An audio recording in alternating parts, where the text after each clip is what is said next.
Hi everyone, I'm Stacey Albury. I'm your inclusion specialist. Let's be honest, I'm your go-to person. If you need it, I'm going to come help try to get it for you. And I'm Nikki Waters. I'm your anything and everything person for secondary. Although I will come to an elementary school if you ask nicely and offer chocolate. Just kidding. No, she's not kidding. Nikki, I just want to say thanks for joining me this summer to work on our Convocation Day training.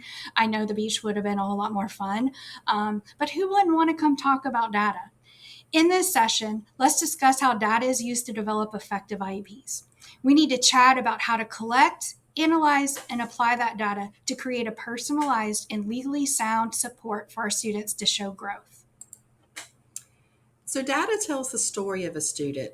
It shows us where the student is currently and paints a picture of how to help them meet the end goal by identifying their strengths and deficit areas.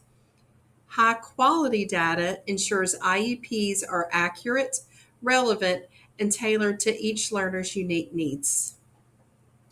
So we're going to use a variety of data sources. These include standardized assessments for comparison to grade level peers, classroom assessments like tests and work samples. Really important is qualitative data for teachers and observations that help us to better understand our students. What does that actually look like? So let's take a deep dive into areas that you may use to gather the needed data that you're going to use for these quality IEPs. Anywhere from anecdotal notes to fast test history. We need to understand and tell the story of our student. How do these numbers and this data, how does it build our student profile and tell us where we should go next? So to do that, we need to have progress monitoring. Progress monitoring is important and it's ongoing. It will allow the team to identify the students that are falling behind and make real-time adjustments. Tools like spreadsheets and tracking forms, digital forms, and even post-it notes can streamline this process and ensure consistency. Nikki, don't forget, remind all your teachers that progress monitoring is required every 9 weeks. Just Every nine like weeks. every 9 weeks, just like report cards. And once teachers put that data in peer, then they should print those progress reports and send those home to parents, just like parents get access to their child's report card. It might also be worth mentioning this, that not only is progress monitoring the way to ensure our students are making progress, but also it's a legal requirement. You may have heard of the Andrew decision, but according to the Supreme Court, Andrew F. ruling, IEPs must be reasonably calculated to enable a child to make progress appropriate in light of their circumstances or their disabilities. This means that our goals need to be ambitious, measurable, and responsive to student data. So without good data, what is relevant and meaningful to that student's IEP goals, we might could get ourselves in a little bit of a predicament. We don't want that. No, no.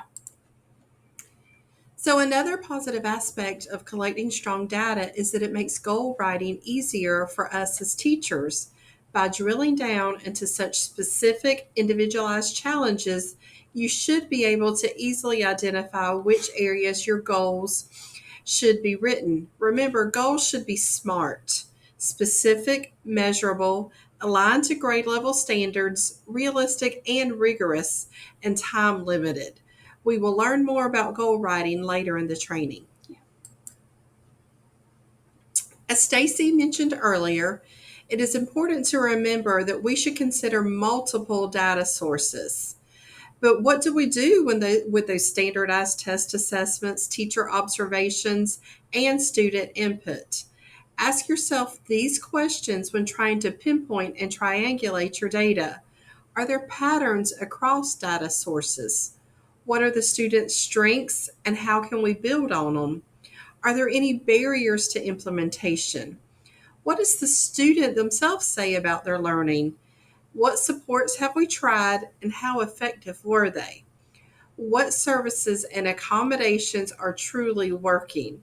And what level of support does the students need across all environments, whether it's gen ed, special ed, or related services?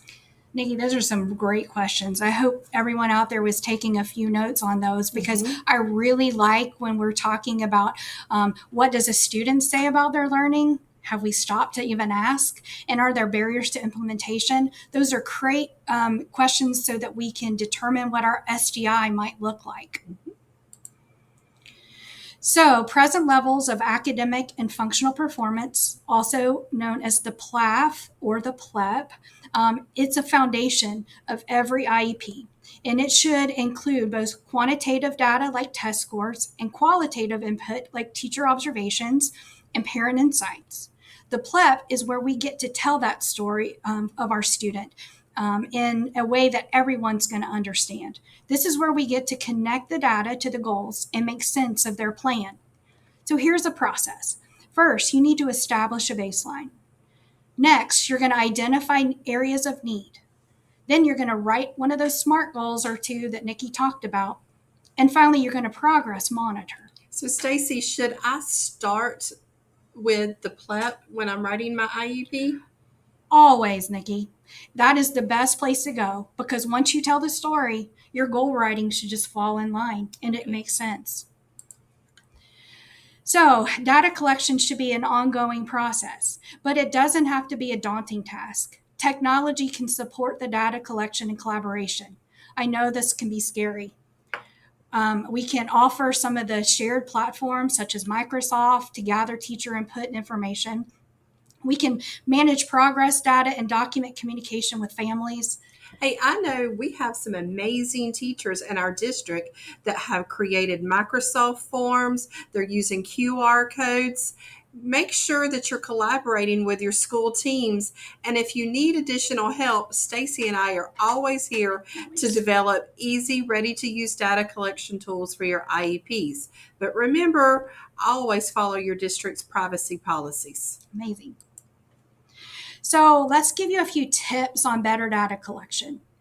Number one, if you can't measure it, you can't track it. Just keep that in mind. It's hard. Data tracking can be complicated, but you can do it. Group data logically. So you want to group it in your academic versus your functional versus your social emotional. Track progress timely. So you're going to monitor weekly and report quarterly.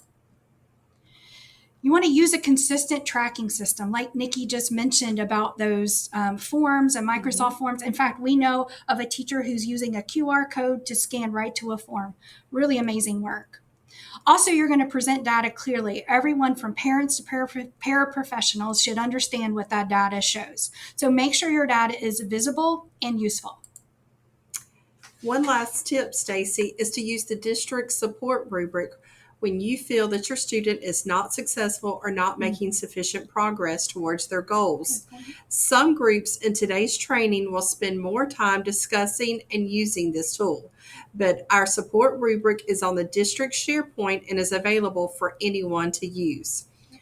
So as a wrap up to this section, remember that every student is a distinctive person from the youngest pre-K student to the oldest postgraduate. Their IEP should be as unique as they are. Use your data points to paint the picture of who they are and what they need to meet the goals that we have set for them. Completing this section accurately should make writing the rest of your IEP a little bit easier. Okay, good luck. Bye.